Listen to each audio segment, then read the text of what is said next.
Good morning, my Real News Midday TV family. Thank you so much for tuning in this morning, and I'm wishing for everyone a wonderful and a productive day. And in the news this morning, police searching for more Haitians who arrived in Portland on Sunday. The police are still on the hunt for several Haitian nationals who landed in Jamaica on Sunday evening at a beach in Hector's River, Portland. Around 8 o'clock Monday morning, 8 males were picked up in separate locations in the community. They were transported to Port Antonio Hospital by the police for medical care. The total head count is still unknown, but it's believed that several members of the group who arrived by boat remain at large. Upon inspection of the small vessel, women's and children's clothing were seen. Widow acknowledges Keith Clark had a firearm with him on night he was killed. Dr. Claudette Clark, the widow of chartered accountant Keith Clark, yesterday recalled seeing her husband with his licensed firearm on the night he was shot and killed by 3 members of the Jamaica Defense Force in his bedroom on May 26, 2010. The educator testified that she had seen her husband with the weapon when he told her, "I am not going to allow criminals to come inside the house and kill us off." The 65-year-old retired senior education officer who has been given evidence in the murder trial of Corporal Odell Buckley, Lance Corporal Greg Tinglin, and Private Arnold Henry made the admission while identifying close to 50 photographs taken at the house following a raid by the JDF on the night her husband was killed. Dr. Clark previously testified that her husband was prepared to defend his family from criminals who they believed had invaded their premises. She had also told the 7-member jury in the Home Circuit Court that her husband was shot while climbing down backwards from the top of the closet in their bedroom. However, she had testified that she did not see him with anything in his hand when he was shot, neither was he doing or saying anything. Yesterday, while looking at one of the photographs showing the closet, she told the prosecutor that among the items that were stored there was a container in which her husband secured his licensed firearm. She was then asked whether she had seen him with a weapon that night and at what point, and she indicated that she had seen him with a gun when he told her about not allowing criminals to kill us off. During previous testimony, she recalled her husband saying those words just before he climbed on top of the closet.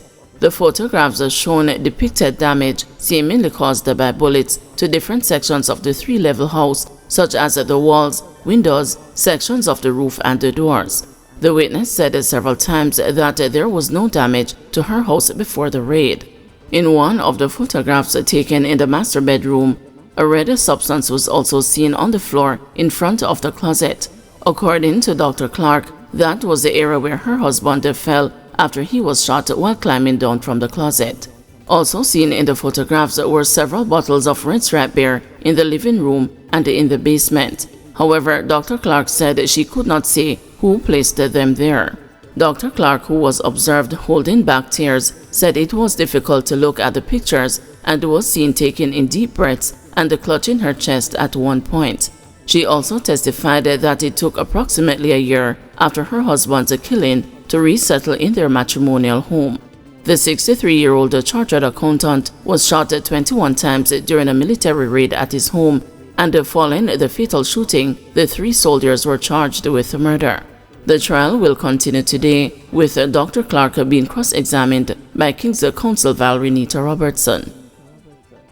Father of inmate shot at a Freeport police station demanding answers.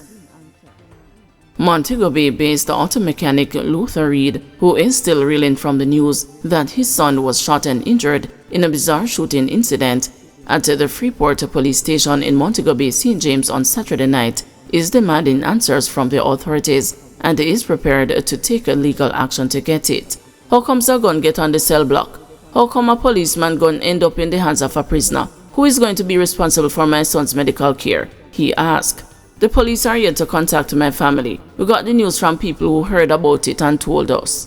Reed's son, identified as 28-year-old Matthew Reed, and who resides in downtown Montego Bay, was shot in his neck about 7:30 p.m. when an inmate identified as a 35-year-old Christopher Bigfoot Reed reportedly snatched the firearm of a policeman and opened fire. When the news contacted the father yesterday, he immediately began panicking. "Are they him dead?" he asked, sounding quite frightened. However, when he was told that was not the case, he quickly regained his composure. According to the elder Reed, his son, who was arrested and charged with armed robbery, is a graduate of Cornwall College, also in Montego Bay, and in his father's view is not a troublemaker. "Matthew is quite brilliant. He went to Cornwall College on a government scholarship," said the elder Reed. "One of his sisters is a lawyer in New York, and another sister is a doctor, and in my mind, he's just as capable as they are." According to the father, when his son's mother migrated to the United States, his sisters, a lawyer and a doctor, followed her there and completed their education. He said he was hopeful that his son would have also ended up in the US, but for reasons he did not explain, that never happened.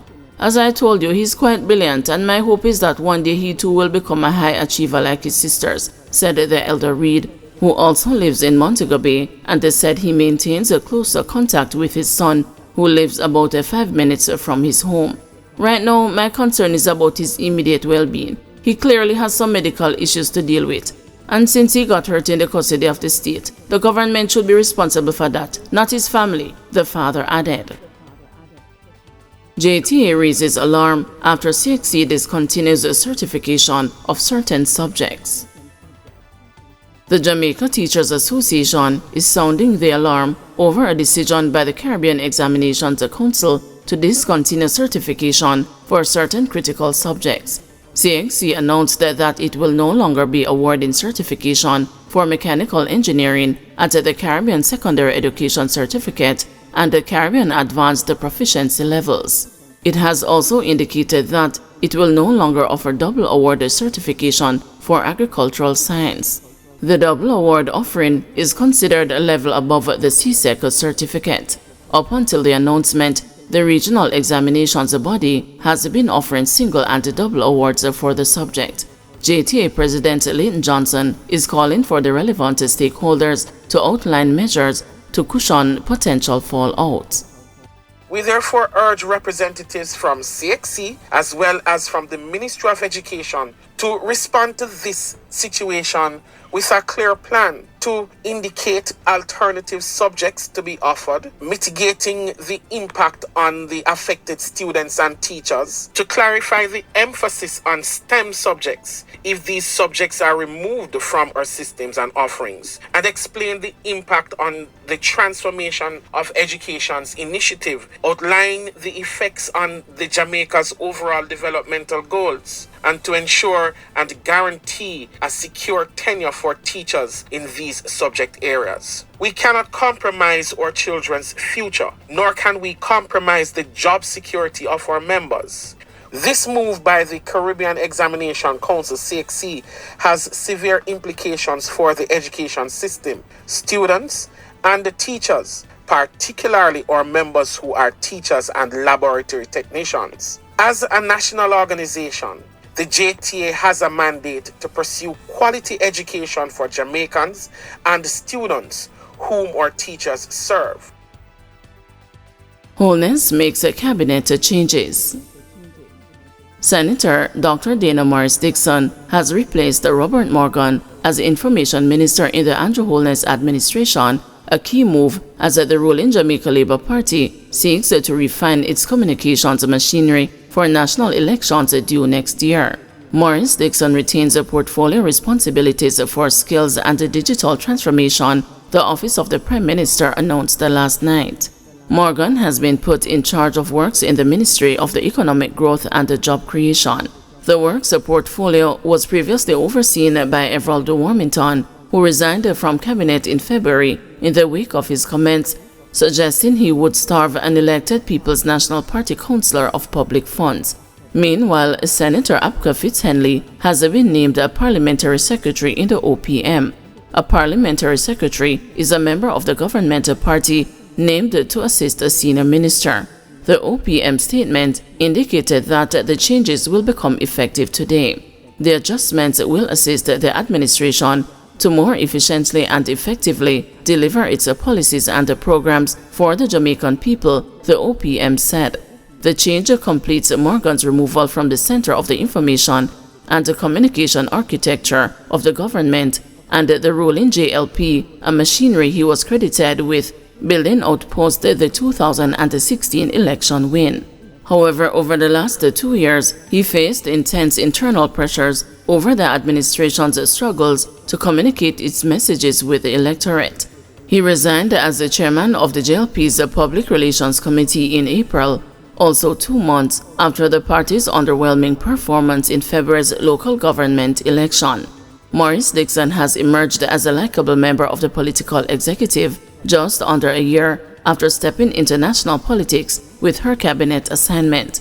She and Fitzhenley, a former broadcast journalist at a nationwide news network, were appointed to the Senate in May 2023.